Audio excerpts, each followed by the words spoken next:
بسم اللہ الرحمن الرحیم۔ السلام علیکم ناظرین، میں آپ کو اپنے اس چینل جس کا نام ہے بیسک پاکستانی اردو اس میں خوش آمدید کہتا ہوں اور امید کرتا ہوں کہ آپ سب اللہ تعالیٰ کے فضل و کرم سے خیر و عافیت سے ہوں گے، اور اللہ تعالیٰ سے دعا کرتا ہوں کہ اللہ تعالیٰ آپ سب کو ہم سب کو اپنی حفظ و امان میں رکھے اور سانحہ ساہیوال جیسے واقعات سے سانحات سے ہمیں بچائے، آمین ثم آمین۔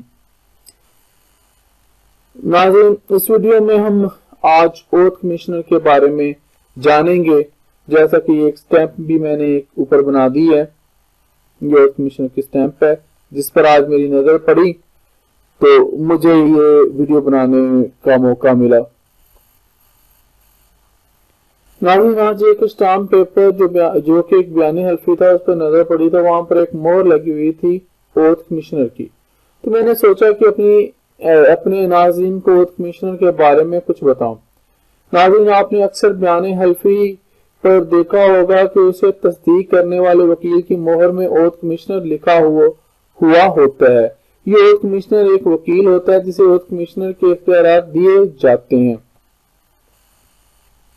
نوٹیفیکیشن، ناظرین یہ ایک پوائنٹ کی بات آپ کو بتاتا چلوں کہ یہ کیسے انتخاب کیا جاتا ہے۔ یہ اوتھ کمشنر کا نوٹیفیکیشن ہائیکورٹ کرتی ہے۔ اوتھ کمشنر کے لیے ضروری ہے کہ بطور وکیل 2 سال کا تجربہ ہو، یعنی کہ جس وکیل کو اوتھ کمشنر بنایا جاتا ہے ہائی کورٹ کی طرف سے، اس کا تجربہ جو ہے وہ کتنا ہونا ضروری ہے؟ 2 سال۔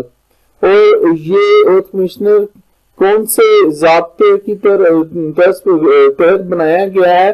یہ ضابطہ دیوانی جس کو سول پروسیجر کوڈ کہتا ہے، اس کا قاعدہ یعنی کہ سیکشن 6 اور رول 15 کے مطابق عدالت میں جمع کرائی گئی ہر درخواست کو اوتھ کمشنر سے تصدیق کرانا لازمی ہوتا ہے، یعنی کہ جو اس طرح کے ڈاکومنٹس کو عدالت میں جمع کرائے جاتے ہیں تو ان کو جو تصدیق کروایا جاتا ہے وہ کس سے کروایا جاتا ہے؟ اوتھ کمشنر سے کروایا جاتا ہے۔ عدالت میں یہ وہاں پہ بیٹھے ہوتے ہیں سول کورٹس میں، اور یہ 20 روپے 50 روپے لے کر یہ سٹیمپ لگا دیتے ہیں۔ یہاں پہ ناظرین ایک اور بات بتاتا ہے چلو کہ بہت سارے سٹامپ فورس جو ہوتے ہیں ان کے پاس بھی اوتھ کمشنر کی سٹیمپس ہوتی ہیں، وہ بھی سٹیمپس لگا دیتے ہیں، ان سے بھی لگوائی جاتی ہیں، تو حالانکہ وہ اوتھ کمشنر نہیں ہوتے، لیکن یہاں پر یہ آپ کو میں نے بتا دیا ہے۔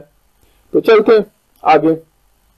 اس کے علاوہ یعنی کہ ایک تو اس سے کوئی بھی درخواست وغیرہ دی جاتی ہے تو اس سے تصدیق کروانی ضروری ہوتی ہے، علاوہ پیدائشی سرٹیفکیٹ لینے ہوتے ہیں، بیان حلفی یا کوئی بھی باہر جانے کے لیے ڈاکومنٹس آپ نے پیش کرنے ہوتے ہیں، ان سے بھی اوتھ کمشنر سے سٹیمپ کروایا جاتا ہے، اس پہ سٹیمپ لگائی جاتی ہے۔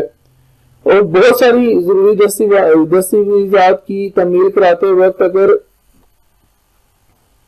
بیان حلفی کی تصدیق بذریعہ اوتھ کمشنر لازمی ہوتی ہے۔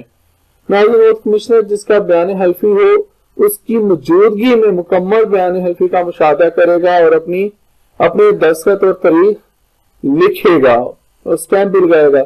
جیسا کہ میں نے پہلے بتایا کہ بہت سارے اشٹام فروج ہیں، ان کے پاس بھی اوتھ کمشنر کی سٹیمپس ہوتی ہیں، وہ بھی وہاں پہ لگا دیتے ہیں۔ خیر فی الحال ناظرین یہ انفارمیشن تھی جو میں آپ لوگوں کے ساتھ شیئر کرنا چاہتا تھا، آج میرے ذہن میں آئی، تو امید کرتا ہوں کہ آپ لوگوں کو یہ انفارمیشن اچھی لگے گی۔ مزید ویڈیوز دیکھنے کے لیے ناظرین آپ سے میں ریکویسٹ کروں گا کہ آپ میرے چینل کو سبسکرائب کر لیں اور اللہ تعالیٰ سے دعا کریں کہ اللہ تعالیٰ ہم پاکستانیوں پر رحم کرے، آمین ثم آمین۔